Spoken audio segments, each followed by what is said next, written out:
For the uninitiated, I make a mod for Mass Effect 3 called the Hatboy Project. It introduces a romance narrative between the characters of Commander Shepard and Jeff Joker Moreau, voiced by Jennifer Hale and Seth Green, respectively. It's a narrative idea I'm very passionate about, to say the least, and I've been creating content for these characters in some form for over a decade. What I've been calling Hatboy's alpha version was released in August 2022 to some small fanfare. Being an expansive project and the first of its kind, it got a little media attention. It took me 2 years of working on it every day to make. This is something I did for free. Nobody ever paid me, and I never charged anything for it.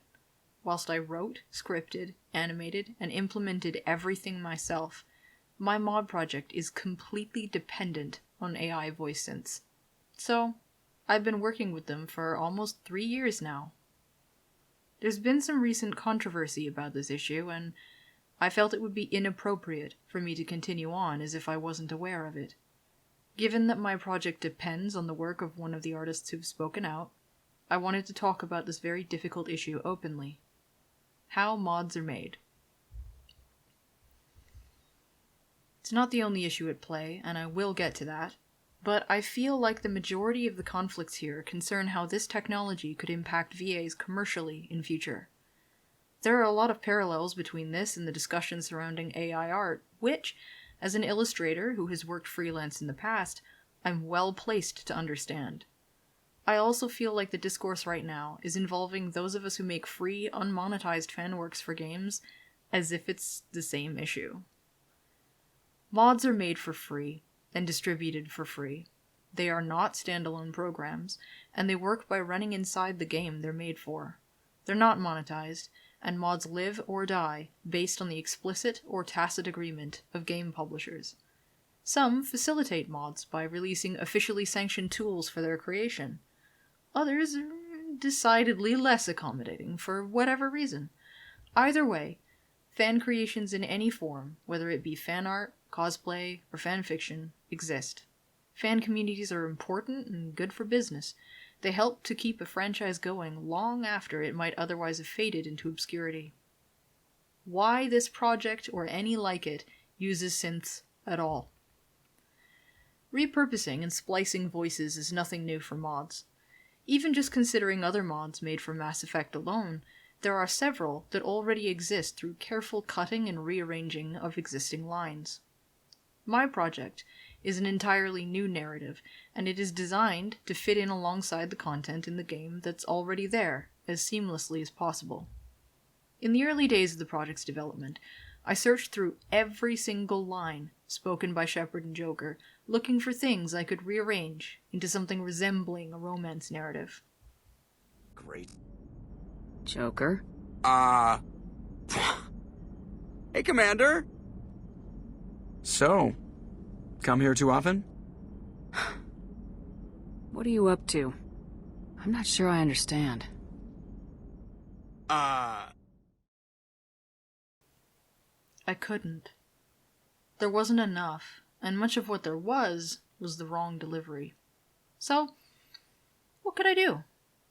The obvious answer would be to hire the VA. Putting aside my personal financial situation as a private person and not a company aside, the issue is still manifold. Nobody is supposed to profit from mods. When money starts flying around over mods, things get complicated very quickly. When a character is voiced by an actor such as Jennifer Hale, work they do has to be done through union contracts. To be clear, this is a good thing. Unions protect people and ensure quality of life. As a private person with an art project that is legally required not to make money, securing a valid contract for fan work is not only complicated just on its face, but there are further issues. For example, to the best of my knowledge, Jennifer Hale couldn't agree to play Commander Shepard in something like Fortnite without EA's approval. In my case, it's the same actor portraying the same character in the same IP, but I'm not affiliated with them in any official capacity, so where does that put my project? Anything that's worth doing is worth doing well. If I don't want to recast both characters across the course of the entire game, not just the content I created, but replace all their content for consistency, then my only recourse is to ask the actors to commit to doing the work for free. This is a non-starter for obvious reasons. My project has over 300 lines of spoken dialogue in it between both characters. For my project, use of an AI is not about a sense of entitlement to someone else's time, skills, and creation. It's about the exact opposite. I can't do this without it. Why this art deserves to exist. This entire argument has been predicated on the idea that as an artist, I'm gonna make art. Whether I deserve to make this art or not is a subjective argument. How valuable transformative works are to you isn't something I can help you with. I think it's worth it to mention what the aims are in creating this project.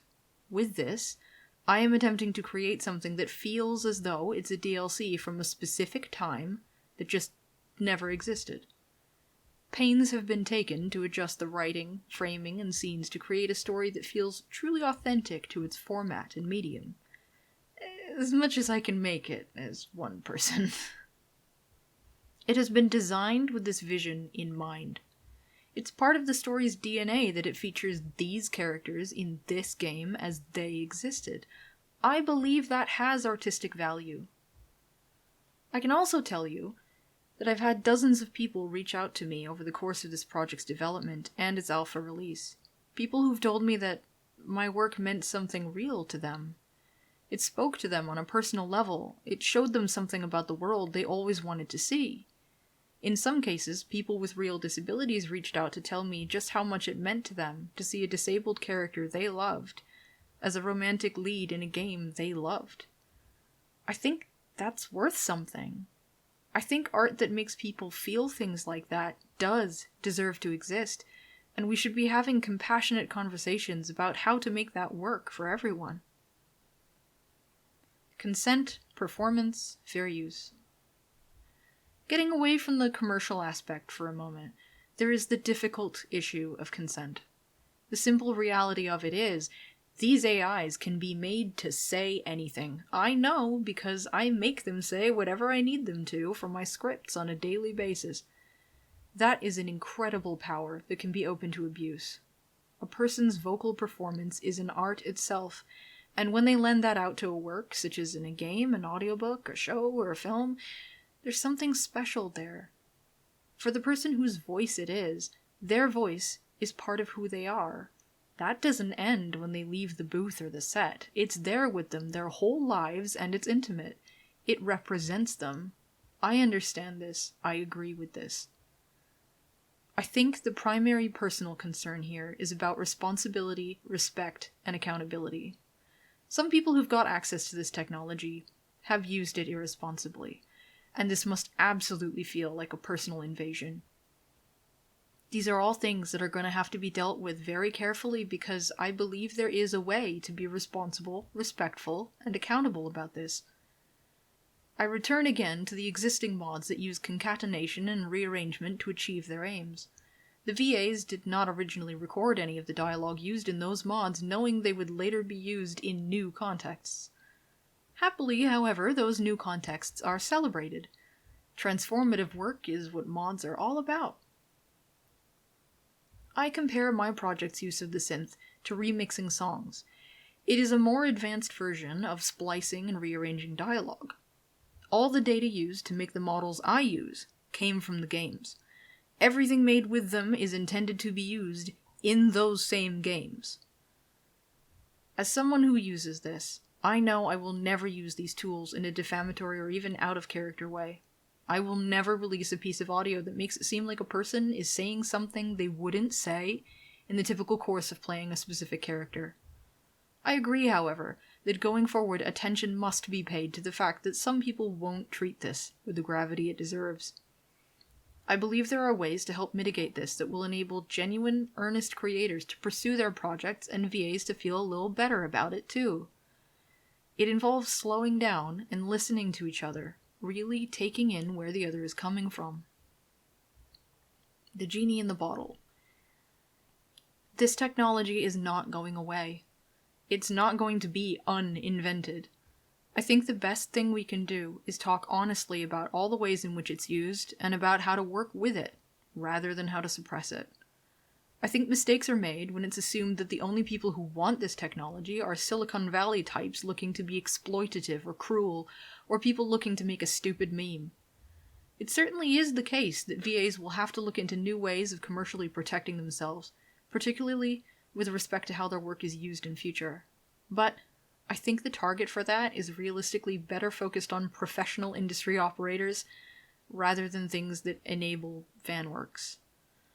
I also think unilaterally banning the ability for fan creators to work with familiar voices in this way is throwing the baby out with the bathwater.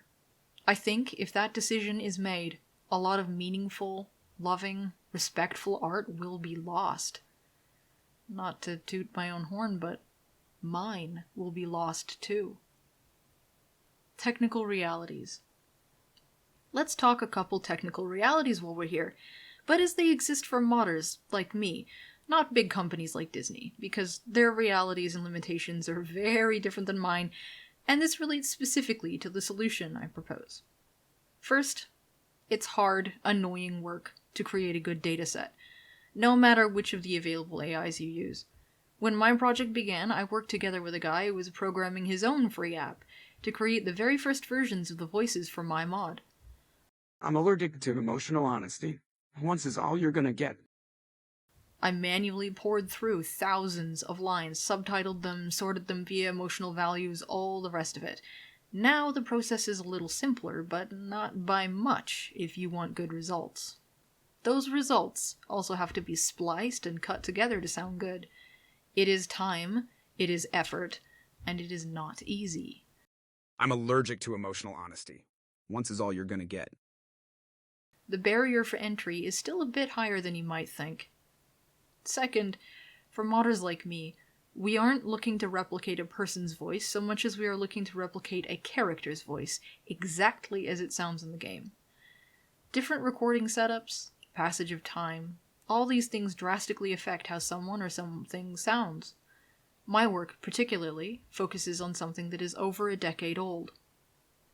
With good data to draw from, the AI can give me a passable read of a line that sounds like it's from the right place in the right time.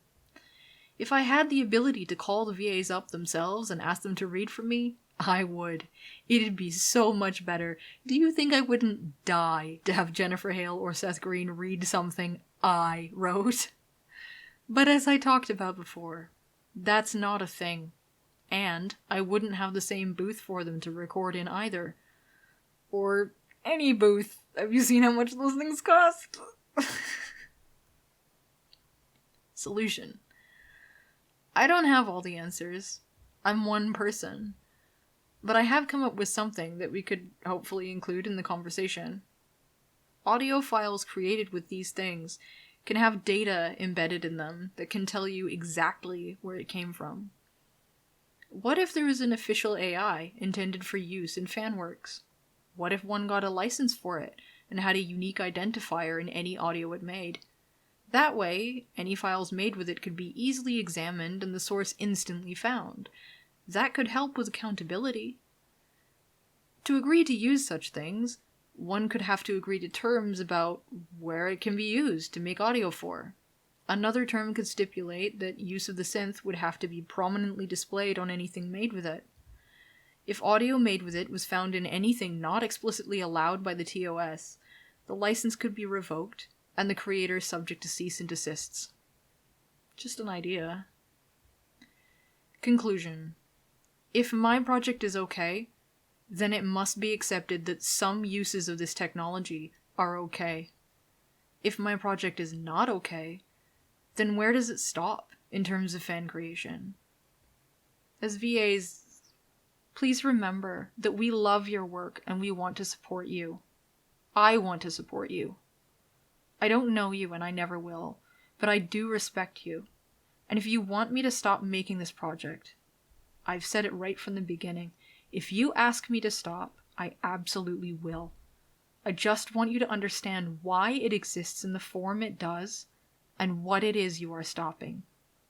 Thanks.